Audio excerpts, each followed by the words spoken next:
Hey, welcome to the Hell Has an Exit podcast. I'm your host, Bryan Alzate. This show is not affiliated with any specific 12-step program. If you or a loved one is struggling with an addiction, please find a local 12-step meeting. If you believe you may need detox or drug treatment of any kind, please call 833-999-1877 to speak to a specialist. The show is sponsored by United Recovery Project, a state-of-the-art drug and alcohol rehab facility.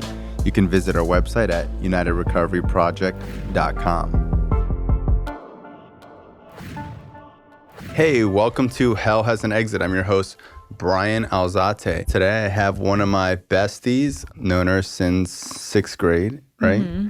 We have an amazing friendship today, but it wasn't always like that. You are a clinician now? Yes. You're LMFT? I'm a licensed professional counselor candidate in the state of Colorado and a registered mental health counselor intern in the state of Florida. Sweet. When do you get your license? Probably in 6 months for Florida. It's a different test for each state, right? So Florida has extra requirements, actually a little bit different. Mm-hmm. One of them, I need nationwide. And then Florida has a different exam, which is similar to the NCE. And then in Colorado, I have more of a legal exam as well. Exciting stuff. Yeah. Maybe one day we'll work together. Maybe one day we will. I know we've said that a lot. Yeah, that's pretty cool. Yeah. So we've known each other a long time. Should we start with the history of our friendship? Yeah. Just so you know, one of my miracles in recovery is that our friendships have mended. It's definitely a big thing for me because there was a long time where I just didn't think it was ever going to happen. I think everyone who gets clean kind of goes through this situation where they have like a childhood friend or someone that they really did wrong when they were using and then have dealt with the guilt of like trying to stay clean and then just feeling like this person hates them. For me, it was just like I selfishly wanted you to just be like, hey, it's fine, like pick up where we left off. And it just wasn't like that, you know? And I see it all the time now. Like I have people I sponsor all the time that are like, oh yeah, I don't see why this person won't talk to me. Or like, I wrote this person a letter. And I'm just like, no, dude, just stop. I was sponsoring this kid now. He's like, yeah, I did all this fucked up shit to my ex. And, you know, I reached out to her the other day and she wasn't having it. And I was like, dude, just leave her alone for a while. Yeah, so we met in middle school. What was I like in middle school? You were wild. You were you were like the cool bad boy that like all the guys wanted to be friends with, all the girls that was just so cool and like wanted to date. Yeah. Yeah. For sure. Doing drugs at school. Yeah, all the time. Yeah, sometimes when I like tell people stories, they're like, oh, wow, was that college? I was like, no, that was middle school. Literally at 13. Yeah. When I was in like 6th and 7th grade, I was like having friends that were like seniors and stuff. Like I was driving, I was selling weed. You know, I got like good grades and like I remember like middle school was like the highlight of my life. After that, it like went real downhill fast. You peaked in middle school. Yeah, I definitely peaked in middle school. That was like as good as it was ever going to get. Till today, it was like my high school. Like I was going to keggers, I had like older friends, all the girls, popular, and then it was just like, just like crash and burned. Yeah, you grew up fast. A lot of that was being super insecure, having like older friends, and being so scared that someone would like call me out, that I would call them out before they could, and really mean. Like, I know I was like nice to you, but I was mean to a lot of people. Well, I wasn't nice to you later, but like, I was like really mean growing up. And I was trying to tell someone the other day when I got clean, I had to like really practice being nice. Like, I just didn't understand how to like be nice to people. And I had like such like a defense mechanism. And like, as soon as I met someone, I was always just like a total dickhead. And like I was sharing like on one of the episodes, like I really am like a recovering douchebag, you know, because like I just was such a scumbag, you know, an asshole. So middle school, picking you up. Like I remember like driving. Out of your parents' Mercedes. Mm-hmm. Yeah, I remember sneaking out of my window at 13, getting in your parents' Mercedes. Yeah, I remember like you know my mom. how to drive. Yeah, my mom had just bought like this C-Class. I was driving it instantly. Like no one taught me how to drive. I hit a mailbox in 5th grade. Oh, God. I think at 6th or 7th grade, I was pretty good at driving. Yeah, you were like a great driver. I love cars. I love cars. And I would do it to like all the girls in high school or middle school. I just one of the cars. It's like one of the cars. Like, I would go pick you up tonight, sneak out of your house. Skirt. Yeah. But yeah, I remember it was like a lot of weed. And even till today, there are kids that I went to like middle school with who are like, dude, till today, you had like the best weed ever. I'm like, yeah. Made me feel real cool. A badge of honor. Yeah, I remember doing coke in like 7th grade and going to your house and just doing it. And you had like 7 girls over. Good times. Yeah, first time I saw cocaine was when you did it off of my counter in my bedroom at 13. Good times. Still haven't done coke to this day. Yeah, so you were like scared of doing it after that? Yeah, I do believe in like recreational drug use, I will say. Never had any issues with anything, but I think my brain just associates cocaine with like watching your drug addiction and fall to addiction that turn to other things. So it is pretty addictive, yes. And I wasn't but like worried a lot of about that happening. But a lot of people do have like a recreational thing with cocaine for a couple of years and then they grow up. Yeah. Some people just never do, you know? Yeah. For me, even as a kid, like I remember instantly being addicted to it, like instantly wanting to do it all the time. I totally forgot about marijuana, didn't want to smoke weed, just wanted to do coke all the time. And then selling it made me feel so cool. You know, I like thought I was like so cool selling coke. It was like the best. Like the movie Blow had just came out. Listening to like all this rap music talking about selling coke. And like I could be selling a gram and in my mind it was like 10 kilos. How did you feel like watching the progression of like my addiction? Like, cause I remember like there was times where you were like, hey, Bryan, like, I'm worried about you. Like, if we hang out, like, I don't want to be around drugs. Like, don't bring drugs over. Yeah. And then I'd be like, I swear I'm not. And then I would come over all fucked up. It was pretty hard watching you fall to drugs and for that to turn into other things like blues, Roxys, Oxys, all of that. It was pretty sad to watch. I have a pretty vivid memory of high school, like watching you do lines off the classroom table, like your desk, and the teacher having no idea that that was happening and like you getting up and teaching the class. But yeah, like, because I try to explain to people, like, I did drugs like it was coffee. Just like I have a Red Bull here, like I would just be in class. I'd raise my hand with crushing up a pill on the desk like this, you know? And like I would just be snorting coke or snorting blues in the middle of class. Like drugs had become such a normal part of my life at that point. It really wasn't anything different than like drinking water or coffee to me because at that point, like I needed drugs to even go to school. Yeah. And at the same time, like I wasn't scared of getting caught or anything because I would always have like pills in my waistband. Like I knew they would never find it. And I just like had zero fear or concept of like getting arrested at that point. I think looking back, it was like a super cry for attention because it's like I didn't have to do the drugs in class. So I think like looking back, a lot of my outside obnoxious behavior was really because like I wanted someone to like help me.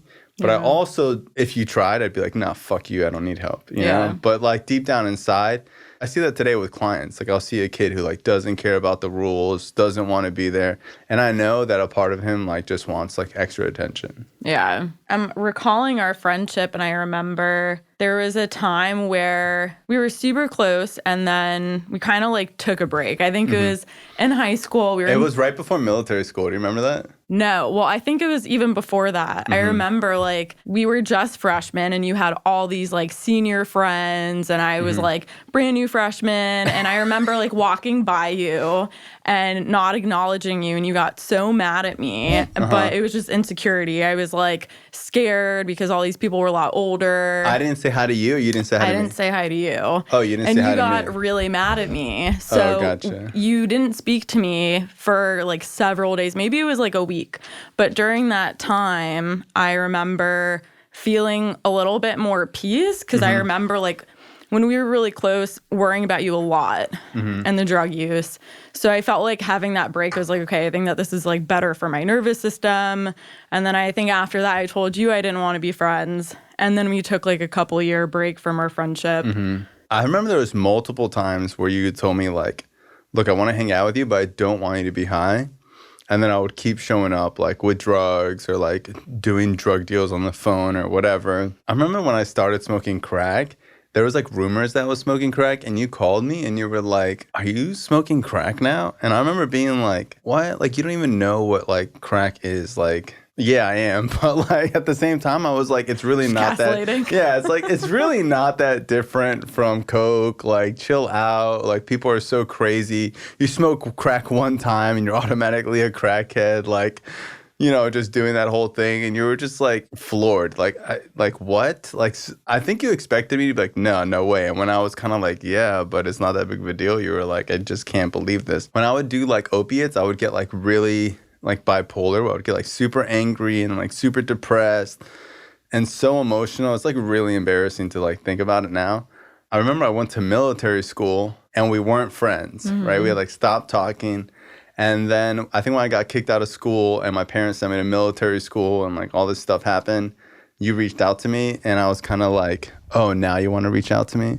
And that's when like I started like all like the piece of shit behavior, like gaslighting, just being like a total dickhead, trying to get you to feel bad for me. Yeah, I remember receiving, well, I think it was before that. I swear, if I turned on my old Nokia cell phone, I remember having a lot of those messages saved. But you sent me a lot of wild stuff, like trying to get a rise out of me, trying to get me to talk to you. Like I remember one time you told me that you were in the hospital, that you got jumped, you had cracked ribs, a broken nose, and I didn't respond. And I remember you saying, "You're so cold. Like, why won't you answer me?" I think like I did get jumped, but I didn't have cracked ribs, but probably had like some bruising. Like for me, it was just like, I didn't have a lot of close friends. And like the friends that I did have were so surface level that like no one really knew me other than like, this kid can get drugs. I didn't know how to keep someone close as a friend without them trying to figure out why I'm on drugs and like try and help me. So at the same time, it's like I didn't want to lose someone as a friend. And then there was like this whole bitterness and anger that I started to develop towards like my normal friends.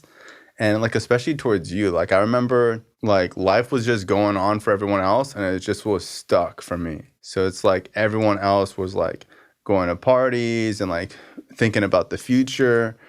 And here I was just like trying to come up with money to like not be dope sick, and like I'm getting arrested and like my parents hate me, or I think they hate me, And then I have like my drug addict friends where like we're all just trying to be cool and pretend like nothing's a big deal, but we're all like struggling in our own little world. I would like push you away, and then like whenever you would get close, I would be like, haha, I got her close now. And then I would just be like, what's really gonna happen now? We're gonna be friends? Like, we're not gonna be fucking friends. Like, you have this perfect life and like my life sucks. And I remember just like started to like hate you because like, you were like popular and everyone like loved you, and like I feel like I had like my one friend who abandoned me. And as drug addicts, it sounds crazy because we really do feel like people are abandoning us, which in reality, I'm like, fuck you, bitch. Don't ever talk to me again. And then I'm like, oh my God, I can't believe you're not talking to me. A lot of people go through those similar experiences. Well, what was it like before that for you? Just so like people know, because it got like really bad. Yeah. Okay. So we're going into that. It got to the point where I received like a lot of intense messages from you. I remember you became friends with some of my friends, and you guys would talk, and my friends would tell me stuff. So I remember one friend told me that you told them that you would show up to my house, drive around, and like park in front of my house and like stare at my window. I remember after that, like compiled with like the messages I had received, and then hearing that, I remember trying to get a restraining order on you. Yeah. It's like so embarrassing to hear that, because I remember just being like, I don't even remember saying that, but it's probably true. Yeah, and I just remember like writing you hateful messages just to get you to respond. Yeah. I don't know. You were like that one person in my life. You were like one of my only friends like I had in middle school that I feel like I didn't have to be like cool Bryan that was like sold drugs. Like we had like a real friendship. Yeah. And even till today, like I have a lot of female friends. And I think that, when I get around like other men, I'm like really pushed to be the alpha male, because like I think, before middle school, I had a lot of older guy friends, and it's like, if you don't assert dominance immediately, you're just the butt of all the jokes or whatever. So like as a guy, I just felt like I had to be like the man and all this other shit. And I really couldn't just like, it was like tiring, to just always have that mask on. And then I felt like with like some of my friends that were girls, like I kind of just be normal and like girls are different. They don't like compete against you. You know what I mean? They're just like... Not against guys. Yeah, they don't typically. compete against guys. Yeah, they do compete against whatever. But like Tony Robbins has this thing where he says, you know, girls walk around, they're like, "Oh, Becky, your butt is so big." They're like, "No, yours is bigger." Da da da da. And then guys are like, "Shut up, Billy. You know my butt's bigger than yours." I would say that's totally true. So it's just like I just felt comfortable, you know. I don't know. I just started to have like such hatred. You really were like, what, you were prom queen? Like, yeah. So I was like, fuck this bitch, you know? I was so mad at myself. And like, you know, growing up in middle school, like, I really thought like my life was just gonna like take off and like me and all my friends were gonna be like successful. You know, I got kicked out of school multiple times. Me and all my friends were just like a bunch of like drug addicts, you know? And it's like I was smoking crack with people like 40 years old when I was like 14. Constant chaos at my house. My dad screaming and yelling and breaking shit. And then, you know, I'd go on MySpace and it would be like you with like everyone taking pictures. And I remember just being so angry and just feeling like totally alienated. And then I would get high and send these messages to you that were just like probably the most fucked up shit I could ever think of for years. I remember this one time you and Carla went to a party. You remember this? And you kicked us out. I invited you guys. I feel so bad. Do you remember that? Wait, you didn't invite us? At Jimmy's? Yeah. You told Jimmy to kick us out. And After then when you got there. Yeah. And then I think Jimmy told us that he wanted us to leave and we left. Mm-hmm. And then we get another call, I believe, from Jimmy or Ryan. To come back? To come back. Yeah. Yeah, you were so mad. Well, so I think this is what it was. I remember I texted you and you had gotten into a car accident. Do you remember this? Like a fender bender? Yeah, or not a fender bender. That was... Was it a bad accident? It was a pretty bad accident. Oh, it was, really? Yeah. That was high school. Someone was drinking and driving. I was in the car. Wow. Yeah, and we hit a pole. I didn't know that. Left the scene. So I imagine that it wasn't like a big deal, but I remember like I text you and I'm like, this is my way to like get back at her to be like, hey, I heard you in this car accident. I really want to see you. I was just like wondering like, man, if anything ever happened to you, I'd be so sad. And then I was like, you should come over to Jimmy's house. He's having like all these people over and you're like, oh, thanks. Okay, whatever. And then like, as soon as I got to Jimmy's house, like when you go to a cake party, there's like a party and everyone hanging out and then upstairs, like the real drug addicts, you know? And it was like me and the real drug addicts and my friend was there and he had set somebody up and robbed them $1,300 worth for like weed and like left me in the car with them. And it was like this big ordeal and I hadn't seen him since. And I remember I went upstairs and I saw him and I was so pissed off. Like, bro, you fucked me over. Like you robbed this dude, didn't cut me in on any of the money, left me in the car with him. So it's like, bro, if you're going to rob someone, like let me in on the fucking robbery and like we'll do it together. You just fucking left me there. Like the guy pointed a gun at me. He worked with me. So I had to like quit my job. This guy was going to kill me. I don't know how he didn't do anything to me. I was so angry. And then like I snorted all these pills. I remember I did like 5 Roxys. And then as soon as you showed up, I just like instantly knew that you would know that I was, because I told you I was clean or something. And I knew that you would just know that I was high. And I instantly was like, get the fuck out. And Jimmy was like, dude, like, why would I kick them out? And I'm like, dude, it's them or me. Get them out of here. And then I remember you were like, what the fuck? Wild times. Thanks for sharing the backstory on that now. Yeah. Yeah, it's crazy to think about it now. But it's like, that was just like how I lived. Like, that was just like typical day. And like all of those kids, not all of them, but a lot of those kids I grew up with that were using have all became like hardcore drug addicts. Like I was talking to a friend today, like there's this girl I used to use with, like not around, she died, you know? And it's like when you're young, it's so hard to see like the trajectory of what you're doing today. You know, like when we were in high school, like later on people became like bad drug addicts or alcoholics or whatever. But when you're a kid, you just don't. When I was a kid, I just didn't feel like I would ever get to like adulthood. It just seems so far away, you know? So you're like, fuck it. I just do whatever I want now. I think that was like the end of like us ever talking ever again. I think for a while. Yeah. I think probably until you got clean. I think even when I got clean, we didn't really talk.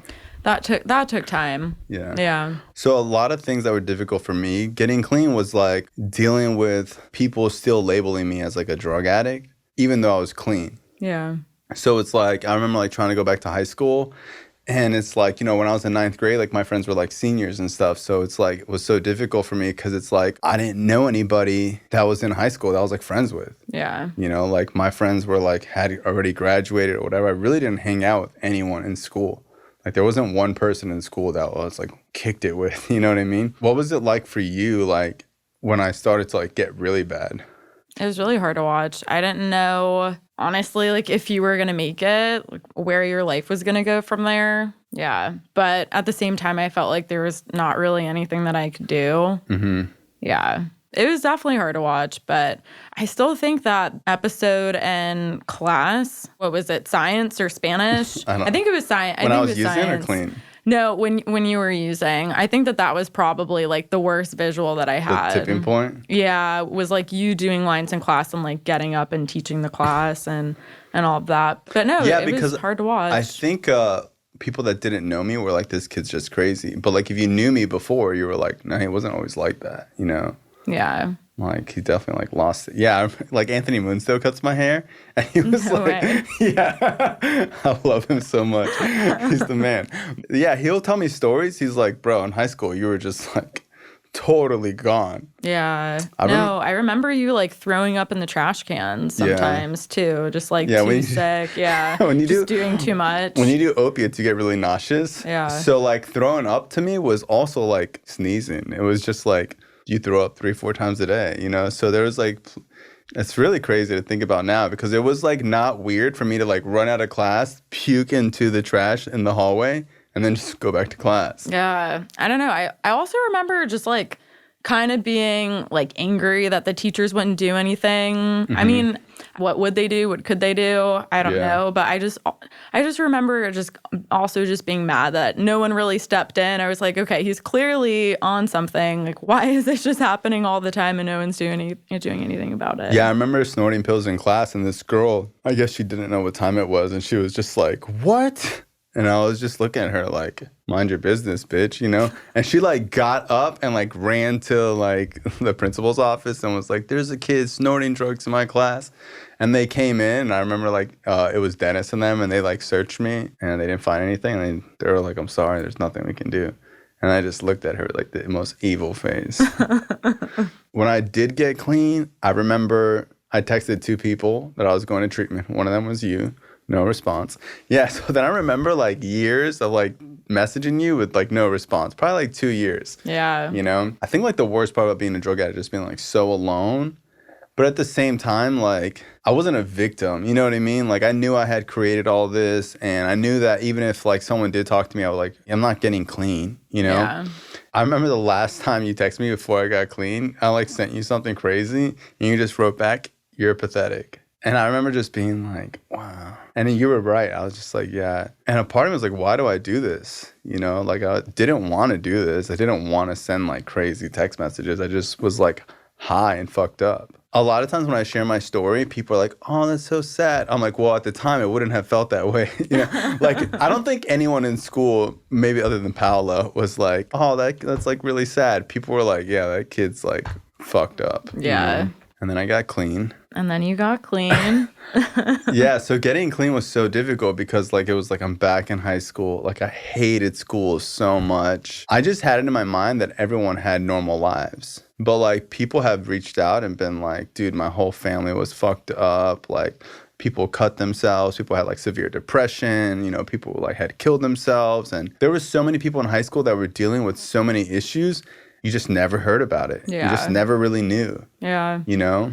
A lot of times people don't really talk about what's up for them. I think times are changing, but I think when we were growing up, it was still, I feel like messaging from our parents' generation of like, we don't really talk about our feelings or what's going on, kind of keep it behind closed doors. Yeah. And I don't know. I just don't see anybody like talking about, like we had like one class like on mental health and depression. Mm-hmm. That was it. Like, I don't know. There just wasn't any talk about mental health in school. I know. Now I think it's wild. I mean, being a therapist now and like looking at the curriculum from growing up, I think it's crazy that no one teaches us what emotions are, right? Like coping skills, how to get through, right?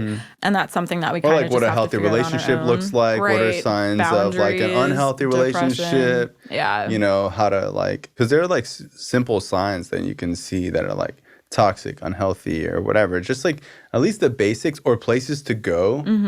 You know, like, because it's like maybe you don't want to talk about it to people in school, but like there's places for like, or there should be places that kids could go to and get like some type of counseling or therapy. Or like a part of me was like, because I felt like such a piece of shit. Like all throughout my active addiction, I was just like, dude, there's something wrong with me. Like I don't deserve to live. Like I should just die. Like I had a lot of thoughts of suicide. I have thoughts of like just overdosing or whatever. And now that I'm an adult, I was like, dude, I was still 17, you know? And when I would talk to adults, it was always like in a punitive manner. It was always like, oh, this is a bad kid. Oh, this kid's going to be real trouble for the other kids. And then it'd be like, when are you going to get your act together? That's what I heard. It wasn't like, wow, why is this kid on such hardcore drugs at such a young age? This is kind of disturbing. Yeah. Like something's going on here. Right. Inside mentally, and he needs therapy and treatment. Well, it's going to be a rough road for you when you go to jail. You know, because that's kind of like how like the principal would talk to me. That's how like teachers would talk to me. It's like, oh, well, you know, if you're having trouble now, kid, it's going to be a rough road for you later on. I just never had any like real genuine help. Right. Even in like therapy that I was forced to go to through the courts. When I got clean, I remember like reaching out to you and being like, oh, now that I'm clean, like me and Brooke Z are going to be best friends again. And I'm like, that did not happen. So I remember when I got out of detox, I was like, I had read a book about like a book about someone who got clean. And I knew part of it was like making amends. So this is like a foolish thing that people do when they get clean is they go and say they're sorry to everybody. So I was like, oh, I'm just going to anonymously leave flowers at our house. I remember like 2 days later, someone was like, dude, I heard you dropped off flowers at Brooke's house. And she's like, thinking about calling the cops on you. I was like, what? How did she know it was me? What the fuck? I got out on Valentine's Day and I didn't even like, I tell people all the time, like when I got clean, I didn't know the order of the months. I literally didn't know what month came after certain months. I only knew October, November, December. Like those are the only months I knew. I was just like so fucked up. And it's like your birthday, Thanksgiving, and Christmas. Yeah, exactly. That's the only months I knew. I didn't know how the other months worked. I didn't know what month Mother's Day was on. I didn't know what month Valentine's Day was. Like I had no idea. And that was Valentine's Day. Yeah. Which was even creepier. I was like, oh my God. Yeah. No, you left a bouquet of flowers in a red vase with no card. Funny, my mom still has that vase and like uses it as like decor now. Good memories. Yeah, that's so funny. What did you think? How did you know it was me? Who else would it be? I knew it was you. You're like, this guy's out of his mind. What did you tell your parents? I told them it was you. I think we were all thinking, like, okay, this has to be from Bryan. Your whole family? Yeah. Wow, that's crazy. They knew what was happening. You used to always tell me, like, your parents were kind of on my side, right? Yeah, well, my dad's in recovery, too. He's been sober for 39 years That's so cool. from drugs and alcohol. Wow. Yeah, and so I think my dad definitely felt for you, and my mom did, too. So I think they were always hoping that you would get sober, but they love you. They always ask about you. That's so cool. I remember I had messaged you a couple times clean and like no response at all. I had written something like lengthy to you, like trying to make amends. Verbatim, I remember this. You were like, okay, well, you did fucked up shit to me for years. And while you were in La La Land, I was here clean and sober and like not under the influence of anything. So all those things you did to me aren't things that are like, you know, just I could just brush off. Like I was wide awake dealing with all that for years. I think you were like, you know, I'm glad you're clean, but like want nothing to do with you. Getting clean and like hearing that is like, fuck. Because it's like I had so much guilt. I knew you were like a good person. It's not like we were both on drugs and like we both did fucked up shit to each other. It's like you're like an innocent bystander. And I just felt so bad. And I remember just thinking like, I don't think I can get clean with like the guilt of it. It was just almost unbearable. Like all I did was think about how fucked up it was, all the shit that I did. Not just to you, but like to everybody and like my family. And then like at school, it would just get brought up all the time. any conversation I would have with someone, all they would do is bring up like, oh, remember that time you got like tasered by the cops, or like, remember when this happened or whatever. And I'm trying to like build a new identity, right? Right. I remember just hearing like people snicker and laugh and like rumors. I don't want to make it like a poor me story, but like at that time, I had like such little confidence about anything else in my life that I just couldn't see light at the end of the tunnel. I've been clean for months and like nothing's changing. No, I think that is totally valid. It's hard when people are bringing up parts of your past that you still have some guilt or some shame about when you're trying to create this new identity. I think that takes a lot of time to move forward and then be okay with some of those memories or how people think about you. Someone was like, dude, why does Brooks Alice hate you? And I was like, It's a long story. It's a long story. And someone was like, yeah, I remember asking them, like, bringing you up. And she was like, yeah, he did fucked up shit to me for years. I'll just never talk to him ever again. I remember I used to just be like, you know, maybe we'll never be friends. Or like, we'll never even, because a part of me was like, I don't even want her to be friends with me. I just don't want to be hated because it's like, I don't know, it just sucks so bad. It just was like, there were times I couldn't sleep. I was just thinking like, God, I'm such a piece of shit. Like, why the fuck do I do this stuff? People would always ask me like, what is it with you and Brooke? And like a part of me was like, I don't know. Like we were just friends and a part of me is like, this was like in middle school that you were friends with her, Bryan, you know, like you guys aren't even friends anymore. Like you haven't been friends for years. And I think when I was on drugs, like years passed by, but they were like so fast because you're just fucked up the whole time. You don't realize it. And a part of me thinks that like, no, we're still like friends. I was just high, you know? And then you'd be like, no, like never gonna talk to you ever again. I hate you. And I was just like, wow. We had a class together. Do you remember that when I was clean? And you like switched classes? No, that was when you were still using. When I was still using? I switched out of that class. You were like, I need to go. That was the memory that I was sharing. You're like, I need to go. I think I switched out of it. I think that's what happened. Yeah? So I think in senior year, I was in one of your classes and I switched out of it. Okay. Because I feel like I need to be respectful and just like not even be near you. You have a better memory than I do. Yeah, that's what it was. I remember like we had a class together and I was like, oh, I can't do this. I need to just go. Do you remember I would eat lunch by myself all the time? I was telling someone that today. I think I was just on the opposite side of the lunchroom. I told someone that today. They're like, why would you eat lunch by yourself? I was like, I don't know. I just didn't talk to anyone at school. Dea and Carla were in my class who are like your two like best friends. Mm-hmm. I didn't start hanging out with them until after high school. They were also like my only friends like in high school towards the end. Yeah. You know, I think like last month of senior year, they like invited me to do something. I remember Carla told me that you guys had a class together and she would try with like every ounce of energy in her body to like not laugh at your jokes and couldn't help it and would just laugh at a lot of stuff that you said. And then I remember her telling me that you guys had become friends and I was so angry. Wow. I felt betrayed at the time. Yeah. Yeah. And a part of me was like, I don't really want to be friends with like Brooke's friends. But like, honestly, in the class, it was like the only people like that I ever really talked to. They're pretty great people. Yeah. I remember the end of senior year. And I had friends in NA. So like in recovery, like I had friends and like, yeah, they were always like older than me. And like we would go to the diner and we'd go do karaoke and we'd go to the beach. But like I never had like anyone like my age that I was friends with. And there was times during the whole class, it would be like Dea and like a couple other people talking about stuff. And I remember this one time they were talking about like the movie City of God and they were going to watch it. And it's like one of my favorite movies. And I was like, I'm sitting right here. Like, they're going to invite me. And they were like, oh, you guys want to come over Friday to watch it? And they were like, yeah. I'm just like sitting there. And I was just like, no, they're not going to invite me. Okay. But it's like a part of me, like, I just go fuck myself. But like a part of me, like, really wanted to just do something normal that kids did. Because like I had never done that before. Yeah. Like, I didn't even know what it was like to just go hang out at someone's house. Like, I was hanging out at meetings and, like, going to halfway houses, you know? I remember, like, the end of school, they were like, we planned a movie night at my house. And I was, like, so excited. I felt like a little kid.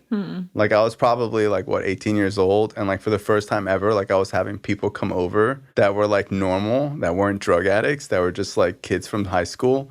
And I was so excited. And I remember I told my sister, like, having people come over. And she's like, who's coming over? And she was, like, leaving to go somewhere. I was like, just friends? She's like, what friends are coming over, Bryan? I was like, friends from school. she's like, you don't have any friends from school, you liar. Who's coming over? And she was like, didn't want to leave the house because she wanted to make sure like who was coming over, you know? I probably had a year clean. My sister was still like on edge with me, you know? Yeah. And then that's when we started having movie nights. We're all besties now. Yep. I think it still took some time. I think it took a couple years. I think when I had 18 months, we had talked a little bit about school. And to me, that was like the biggest victory. You were like, hey, I've been going to this school or whatever. And like, it was like probably a 10-minute conversation, not even like 5-second conversation, but it was like normal and it wasn't like forced. And I was like, okay, cool. I remember when we all started to hang out, I remember being like still not knowing how to interact around you. And I remember being a little bit nervous. And I feel like over time that kind of just like dissipated and we started to become friends again. Like I remember it took a long time. We like thought the same joke at the same time one time. And I was like, okay, I guess we can be friends again. Yeah. I remember being so nervous too, because it's like, I don't know, I just had like this guilt and shame and it's like it was like embarrassing. Like a lot of times people look at drug addicts and think like they're enjoying themselves or whatever, but like deep down inside, like being an addict is embarrassing. Like it's just humiliating, like coming up with lies that you know people don't believe, stealing shit that like you know is like a value of someone you care about, you know? I don't know, when we first started hanging out, I remember it was like, this is really happening, this is crazy, you know? Because I literally thought it would never happen. So many things in my life, like that wasn't even like something I like thought would happen. I think like it took like 3 or 4 years for us to even just be like on normal friendship level, because we would just hang out because like I was hanging out with Carla and Dan and you were just like, oh, okay, whatever, I'll hang out too. No, you're right. It definitely took time. And for us to build an authentic friendship again and more of a vulnerable friendship, for us to hang out one-on-one too, I think that took a lot of time too. Yeah, not in a group setting. Yeah. What happened with you? Because I know that you traveled. Because there was times where you were still traveling. So that also played into it. Because there was times where you just weren't in America. Yeah, no. And I wasn't very good at phone communication, especially on a different time zone. So, yeah, but I lived abroad. Yeah, there was periods of your life where you just didn't respond to text messages. Not just to me. Yeah, not just to you. I just kind of wasn't the best with the phone. Was it before you traveled or after? That. Or both? I just wasn't the best with the phone. I think that was probably before and after. I don't know. I think for me, I value presence. And I feel like that is different from our generation where we're like constantly on the phone, right? It's like that instant gratification. I don't know. I like to be into what I'm doing. So if I'm with someone, if we're grabbing dinner or a meal, or if I'm reading or studying or whatever, I usually answer messages when I'm alone. Yeah. So it takes me a while to get back to people sometimes. I listened to this Machine Gun Kelly podcast, and he was like, he only talks about Megan Fox for like 2 seconds. And I had no idea, but he says that she doesn't use her phone ever, doesn't have social media. He says she went to Europe and didn't bring her phone. Wow. I was like, what? Okay. That's pretty crazy. If it wasn't Megan Fox, I would say that could potentially be like a safety thing, but yeah. I'm sure she like had a way to call people, but yeah, that's pretty wild, right? Yeah. Yeah. I was like, not have your phone. That's I kind of appreciate that though. I don't know. I just think that there's like such an expectation and a demand for us to respond to things instantly that I think it could be exhausting, right? It's like we always have to be on call, right? Yeah. And like or people expect us to answer fast or there's something up. Yeah, right? Let's go back to email communication. It's like respond at your own time. Your own time. Yeah. Hey, I emailed you last week. Oh, I'll get around to that. Yeah. I never got mad or anything, FYI. I was like, it's so Your diary says different. Yeah. It's so cool. Well, not after, but it's like, I knew that like our relationship was like way beyond anything I had ever even thought it would be like. When you started traveling, like when did you decide to do that? After college graduation, I moved to New York and was doing a couple internships in the city. At the time, I was doing an editorial internship and a PR internship, and I was really into fashion at the time, which feels like another lifetime for me, and journalism. And I was looking up programs for fashion journalism and found that one of the only programs was in Italy. And I'm Italian. My grandfather's from Italy. I mean, I had visited there a couple times, but I felt this pull to want to live there. So I ended up going to Italy for a program. It ended up not being in fashion journalism. It ended up being in fashion brand management. And I was there for a year and then spent time traveling after that. I was in Dubai, spent a little bit of time in China, and then spent half a year in India, and then came back. So let's back up. What was Italy like? Italy, I think, was really special for me because being in America, and I think I also grew up in a very high-functioning anxiety household that I was in that mentality of like, you know, go. Yeah, do. Are Italians just like... It's the opposite. Wait, let's have some pasta. Yeah, let's take a 3-hour break. Let's have a siesta. Let's have like a 3-hour meal. It's the opposite of America, which I think was great for me because at the time, before going to bed, I would write down like my whole next day, by the hour, have everything planned out like to the T, right? It was just like such about productivity and this idea that like the more productive I was, the more successful I was. But I feel like I was missing the now and like just the simplicities of life. So being in Italy, I really like learned how to enjoy myself, how to enjoy like the little indulgences in life and take my time with things, which I feel like was really helpful for me. What was Dubai like? So spent about a week in Dubai. Dubai is interesting. It's a kind of place where I feel like people like to be seen there. Like the shopping is insane over there. They're like one of the biggest malls with these crazy golf carts and all this stuff. But then they also have the desert, which is really special. What were you doing in Dubai? School? Yeah, when I was in Italy, it was an international program. My closest girlfriends in the program were Indian. One of those girls went to Dubai with her to stay with her family there. And then to China, stayed with her family in China.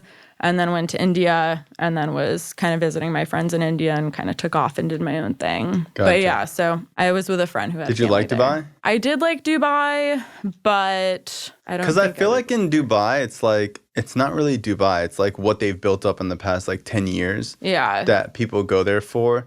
Fancy schmancy shit. Yeah. Do you feel like that? I've never been there. Yeah, no, 100%. It is very like fancy. I've heard a lot of people move there to work and save money and then like move somewhere else. It is very like a materialistic kind of place. Is it true that it's built all by slaves? Have you heard that? I don't know the background, but maybe I should read up on this. I was told that there's like this theory, I don't know how true it is, that it was built up by the people of Dubai and like they weren't really paid or not paid well at all, and they built it all up, and it's basically just like a tourist trap.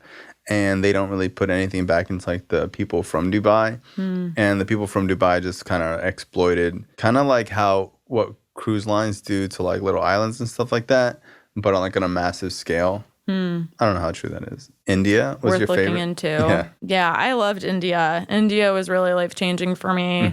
So I grew up traveling a lot. Like every summer we would go out of the country. So really? I didn't know that. Yeah, so I've seen a lot of Europe, like Australia, not too much of the East at that point. You like Australia? I did like Australia a lot. If it wasn't so far, maybe I would live there. But no, Australia is really awesome. Very diverse landscapes too. People are awesome. Okay, so you grew up traveling? So yeah, I grew up traveling. India was just completely different to me. It's like my first time actually like living in a third world country. And it was very much like the land of dualities. There is a lot of darkness, but a lot of light, brightness at the same time. Crazy on the same street, you could have the slums right next to the richest person in that area. Yeah, a lot of big backpacker communities. So I had the experience of getting to know a lot of backpackers, but also getting to know the local people. And I had some friends that lived over there too. How do you even, like, to me, it's like so foreign. It's like, how do you even like find a place to stay? Like, how do you know what's like a good place? Like, you're staying in hostels? So at first, I went there with the idea of staying with a couple friends and maybe doing an ashram for like a month and then coming back to America. But I ended up deciding to ride out my 6-month visa over there. So at first, I was with a couple of those friends and got to see their hometown. And then I ended up deciding to backpack and would like meet people along the way. We would decide where we wanted to go, or maybe I wanted to go to a different city. You would kind of head off on my own and then meet other people. Something that you kind of just figure out as you go. How would you make money there? Were you working there? No, so I wasn't working there at that time. What was like some of the highlights of being in India? One of the highlights was staying in Dharamsala, which is North India, and this is a mountain area where the Dalai Lama lives. But I did The Dalai Lama's still alive? Yeah. Wow, I didn't know that. Yeah. Are there multiple Dalai Lamas, like a king, or is it just one Dalai Lama? So there's only one, but the Dalai Lama reincarnates. What? Yeah. Okay. Yeah. It's pretty wild. I did a silent retreat. And how long? It was 10 days. Wow. Yeah. I don't know. Did you cheat? Did I cheat? Yeah. Oh, well, okay. So I knew it. So at the time, I was traveling and with a lot of the backpackers, and I felt like I was always with people. And I kind of hit this point where I felt like I just want to be by myself. I like want to go into solitude and I want to meditate. I feel like there's something for me to do right now. So I really wanted to do Vipassana, which is complete silence, but it was actually full at the time. So next option was to do an intro to Buddhism for 10 days. So I did that. So the way that it's set up is you stay there in a Buddhist temple and you wake up super early. You meditate, you have lecture, you have breakfast, a little bit of leisure time, more lecture. You have a process group so you're silent this whole time. So they're lecturing, but you can't talk back. You can ask questions if they come up for you, but you're not allowed to talk to any of your peers. But the 1 hour for the process groups, you're allowed to talk. So you're supposed to get in your groups, talk about questions. They actually give you questions, and you're supposed to talk through them together because everyone's kind of learning about Buddhism together. So, there's just a lot coming up, a lot of questions for everyone. So that was the 1 hour. And it was funny because before this, I couldn't wait to talk to anyone. And I love people. I've never had this experience in my life where I didn't want to talk to anyone, but it happened. So then I'm in this silent retreat, and then it's all I wanted to do is talk. So after the process group, it's they would announce that now we're back in silence. And I remember still trying to chat with the Israeli guys next to me and someone else in the group kind of scolding us. Americans? A lot of insights came or up. Just people from People all over? from all over. Yeah, really all over the world. What is the benefit of doing the silence? So I would say that I feel like when we're in our day-to-day life and we're so in the doingness, sometimes it's hard to self-reflect, right? So I would say that the benefit of doing something like that is it really offers you a lot of time to gain insights, right? And I truly believe that each one of us knows what we need for us and for our life. We're the guide of our own life. So I think a lot of answers will come about and time alone and time for reflection. What is Buddhism about? What's the religion about? And a short part. I know it's they don't worship a god. They worship, if they did worship anything, it would be principles. I would say that that's partially true, but there are deities. And there's also this idea of different worlds and karma, and that we can be born into different worlds based off of our karma. But they say being born a human is the pinnacle of that. So to be a human, you must have done something great. Is that true? Yeah, partially. But there's worlds above being a human. I don't remember everything from Buddhism. Hey, I'm just asking questions. No. But I definitely don't have the best memory. But from what I remember, that there are worlds above being a human. There are worlds of the gods. Yeah. What was it like coming back? So coming back was actually really hard. So I will say that my time in silence, what came up for me is I looked really hard at my life and how I was living, and I felt like I was trying to find wholeness in all the wrong places. So going out drinking, going to bars, trying to feel something that wasn't really fulfilling. The work that I was doing before going to India, I felt wasn't really fulfilling too. So being in silence, I knew that I wanted to get into some kind of service work. I felt like I wanted it to just mean something. I wanted my life to feel like it had some kind of meaning. So I wanted to get into service work, had no idea what that meant. So I went back to the States, and that was really hard. I had reverse culture shock. Like I remember coming back and still running around with my backpack on my back and like refused to wear a purse and like had bendies on my head still. And yeah. I remember like meeting up with friends, but I just didn't really feel like I fit into America anymore. I like felt like I was in between these like two worlds. Like, okay, I know that my path right now is not to keep traveling, but I didn't really quite feel like I felt like I fit into America yet. So it really took time to kind of like reassimilate. It took time, but no. So when I came back, I spent a lot of time meditating and doing yoga. And I remember I had like a free 1 month membership at a yoga studio. And this is like when I was still looking for a job. So you better believe I used up every part of that month. I basically lived at that yoga studio. Wow. And when I wasn't at the yoga studio, I was home meditating. But I remember just being like in such deep prayer, like, okay, God, I know that I need to get into some kind of service work. I want to get into some service work, but what does that mean? Right? Like that's so vague.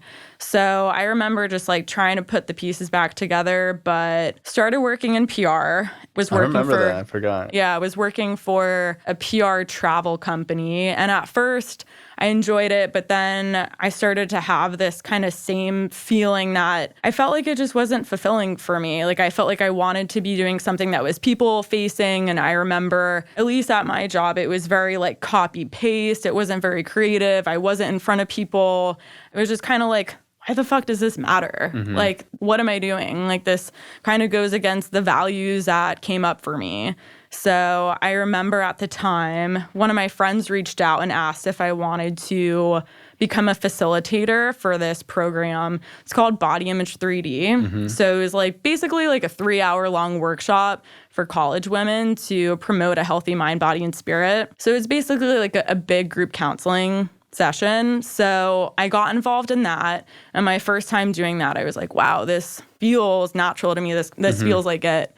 And at the time, I remember I was looking for programs for grad school in counseling, psychology, comparing the different programs. And then I decided to go back for my master's in clinical mental health counseling. So that's when you made your decision to dive into that. Yeah. That's cool. Yeah. Did you know you wanted to be like a therapist eventually? It wasn't something that I knew like my entire life. I'd say my life was definitely like a journey of doing a lot of different things that kind of led me to that. I also definitely had my own struggles too. Like I had my own struggles with mental health at that time. So I had some great travels, had a great experience, and it's not like everything was like perfect. So I had my own struggles of having an eating disorder. So that came about in college, and that lasted up until I came back from living abroad. Wow. Yeah, and I remember like trying to heal myself from that.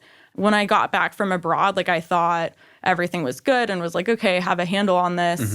And I remember like having an experience and then just deciding like, okay, I think I need to talk to someone. What was it like overcoming that? Like if someone's struggling right now with ED, eating disorder, like what are the steps that they should take with it? Because I think that people don't do anything until it gets really severe when like family members start like finding out, but you can obviously get help before that. Yeah. So I would say like eating disorders are pretty tough because it's a silent disorder, right? Like with drugs, it's kind of like out in the open or like there's people in your group that know. It's like eating disorder is very silent.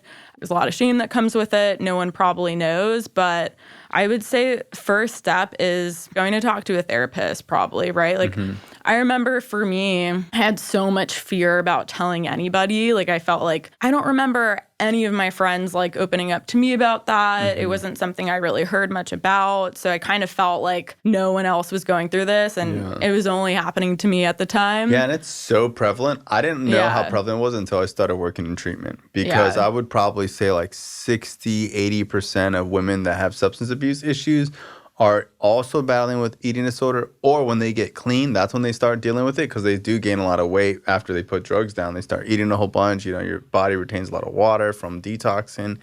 It's like every single person not every single, but a lot of them have dealt with ED in some way or form. No, it's tough, and it is something that is really prevalent, right? And majority of people and women will experience a form of an eating disorder or disordered eating at some point in their lifetime. And my supervisor, I think, says it really well that we live in a society that has an eating disorder, right? Like it's, you turn on the TV or, your Instagram ads and there's some kind of diet that's being pushed, right? Like all these fad diets.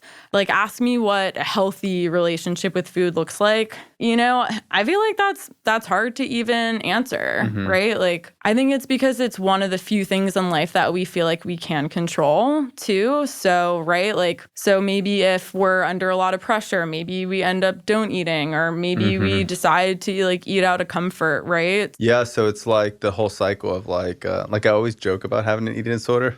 Now someone had told me that it's disordered eating, you know, where it's like I love to binge and then I like body shame myself to like work out really hard, I think that the issue with eating is like say fuck it and then overeat, then feel so horrible, wish I didn't eat that at all, and then just like reprimand myself in my head like, why the fuck did you do that? You have no discipline.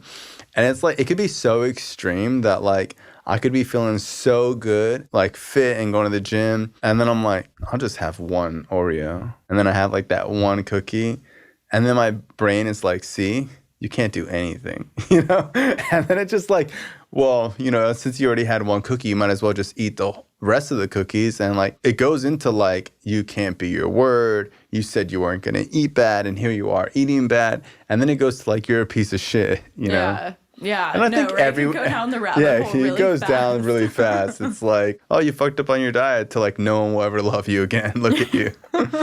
Right. Yeah, I feel like even some of that can go back to childhood, right? Like, because we're not even brought up with knowing what intuitive eating is, right? It's like a lot of times parents at the dinner table will say, plate. Eat all your food, right? And that can lead to issues with portion control, right? So we're not really taught how to be in tune with our bodies. When we're hungry, learn what our hunger cues are, when is enough. Yeah, and I think a lot of me eating healthy is not letting myself get that hungry. And I feel like that's a lot of people's issues. And for me, it's like there are times where I'm like super strict or working out twice a day and I'm busy and I'm super happy because I haven't eaten a lot today. And then I let myself get too hungry.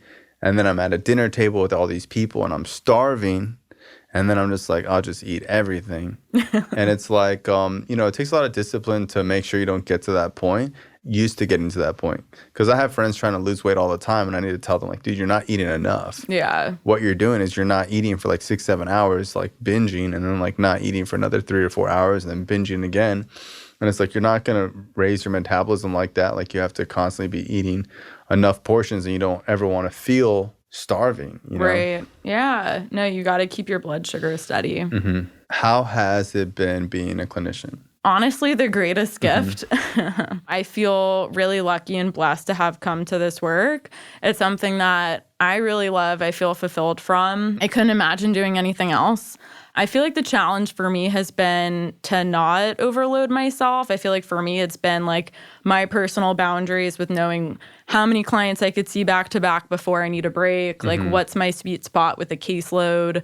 In terms of like what I'm doing, I really love it and I wouldn't change it for anything else. Yeah. And I try to like talk about therapy a lot on the show because it's just crazy. Like people spend all this money on spas and like facials and like girls get their nails done and like guys, whatever, do all sorts of shit today. And like, it's like we do so much self-care.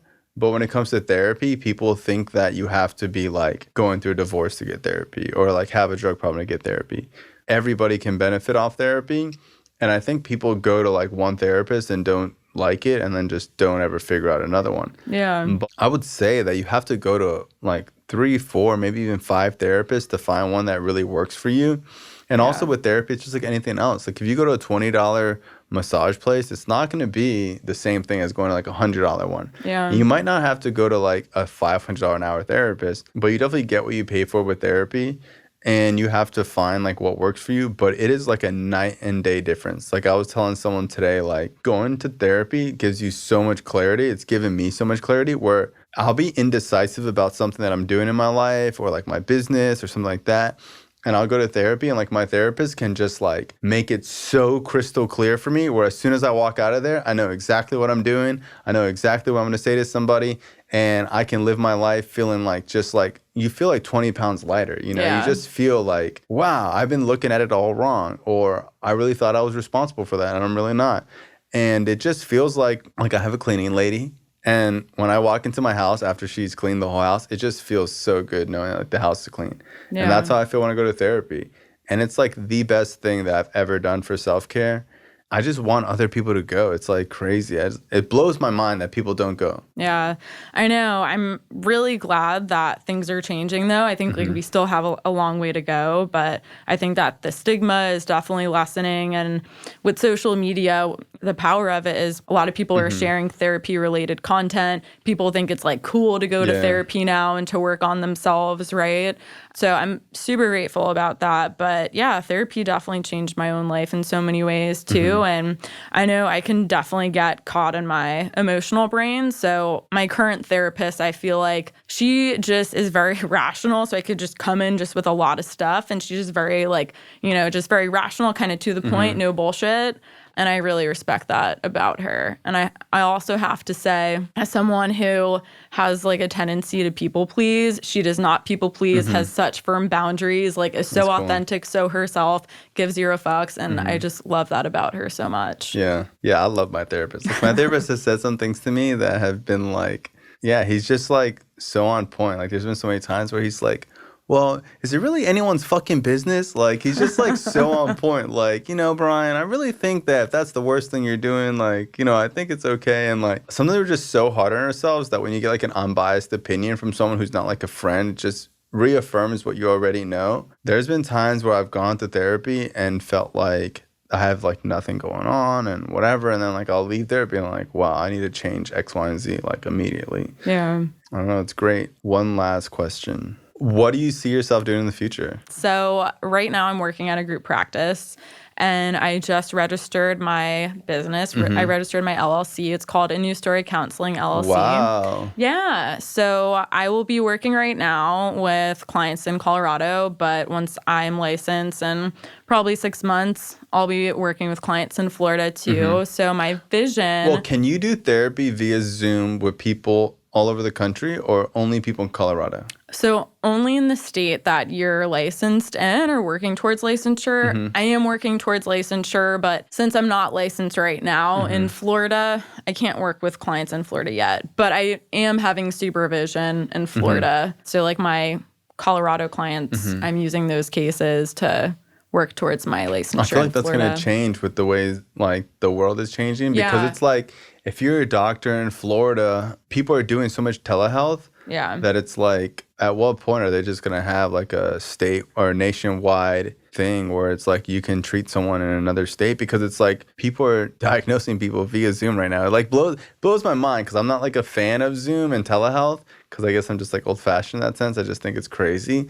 But a lot of people are like, dude, I went to my dermatologist on Zoom. Yeah. I'm like, you're out of your fucking mind. Yeah. Well, I will say to answer your question about working across state lines. So there's something happening right now called the Counseling Compact.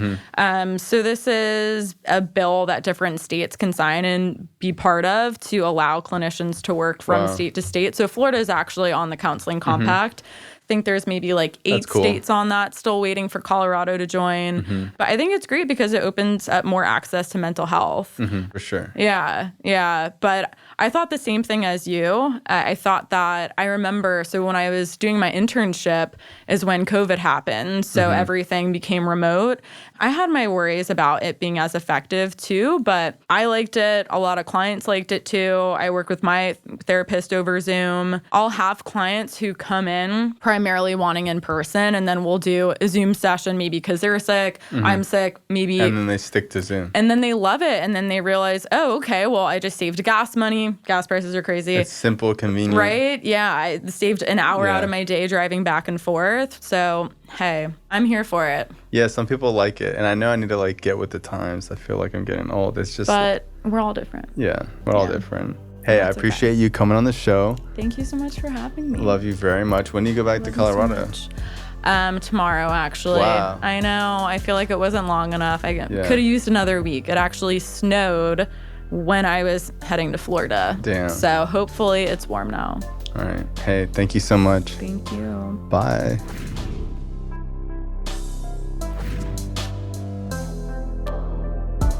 This show is not affiliated with any specific 12-step program. If you or a loved one is struggling with an addiction, please find a local 12-step meeting. If you believe you may need detox or drug treatment of any kind, please call 833-999-1877 to speak to a specialist.